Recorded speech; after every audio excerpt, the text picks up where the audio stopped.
నా పేరు కడియం నరసింహస్వామి, నా భార్య పేరు వెంకట సుశీల, మా అబ్బాయి పేరు శివ, పిల్ల పేరు కీర్తి. నేను ఊర్లో గొర్రెలు కాచుకుంటా ఉంటాను సార్. నాకు జీవనం గొర్రెలకు ఉపాధి. నాకు ఈ గొర్రె పిల్లలు కాచుకోగా గొర్రెలు నెలకి 2-3 నెలలకి అలా బేరం వేస్తాను సార్. ఏ నెల జీతం వాళ్ళ నెల రాదు. గొర్రెలు బేరం వేసుకున్నప్పుడు ఒక 20,000, 20,000, 25,000 దాకా వస్తుంది సార్. ఇది నేను ఈ 3 నెలలు ఖర్చు పెట్టుకోవడానికి, పెట్టుబడులకి, గొర్రె పిల్లల మేతకి, నా కుటుంబంలో ఉన్న బియ్యం కట్టలు వీటికే సరిపోతుంది సార్. పిల్లలకి మంచి స్కూల్లో చదివించుకోవాలని చెప్పేసి ఆశ ఉంది, కానీ నా దగ్గర స్తోమత లేక నేను చదివించుకునే ఓపిక ఉందికి పిల్లోడికి రాబోయే రోజుల్లో నా గతి పిల్లోడికి పడుతుందేమో అనేది నీ బాధతో ఎంత కష్టపడినా కానీ తిరిగి నాకు వచ్చే ఆదాయం తగ్గిపోయి కనపడుతుంది సార్. దానివల్ల ఈ అవకాశం ఏదన్నా నాకు ఉపయోగపడుతుందేమో అనుకుని ఇక్కడికి రావడం జరిగింది సార్. ఒక హ్యూమన్ యాంగిల్లో ఉండే కుటుంబాన్ని చూశారు.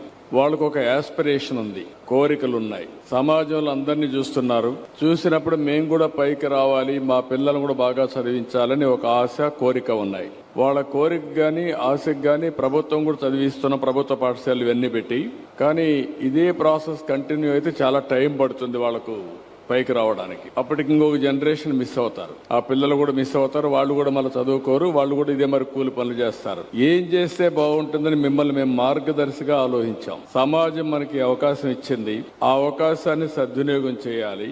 ఇటు ప్రభుత్వం, అటు ప్రైవేట్ అందరం కలిసి ఇలాంటి కుటుంబాలని పైకి తీసుకొచ్చి మనతో సమానంగా రాలేకపోయినా వారికి కూడా మెరుగైన జీవన ప్రమాణాలు ఇవ్వాల్సిన బాధ్యత మన పైన ఉంది. దానికి ఏం చేస్తే బాగుంటుందో మీరు చెప్పండి. చాలా సిఎస్ఆర్ యాక్టివిటీస్ చేసాం కానీ వీటిని టెక్నాలజీలో చేసాము, లేకపోతే సోషల్ ఇన్ఫ్రాస్ట్రక్చర్ బిల్డ్ చేసాము. We are donating lot of various angles of social services. It's a great angle for somebody to మాకు ఎలా రీచ్ అవ్వటానికి, మనుషులకి చేద్దాం అనుకున్నా సరే ఎలా రీచ్ అవ్వగలం అన్న పాయింట్. ఇది పెద్ద మంచి ప్లాట్ఫామ్ సార్. ఈ సబ్జెక్ట్ చెప్పి మన గవర్నమెంట్ డెఫినెట్ గా దగ్గరలో మంచి స్కూల్ ఉంటాయండి. ఐ థింక్ ట్రాన్స్పోర్టేషన్ కానీ ఇలాంటి డెవలప్ చేసి దగ్గరలో ప్రైవేట్ స్కూల్లో జాయిన్ చేసి ట్రాన్స్పోర్టేషన్ కి హెల్ప్ చేస్తే problem aspiration can be meet అవ్వగలసిన ఉద్దేశం sir. But your guidance can be helpful.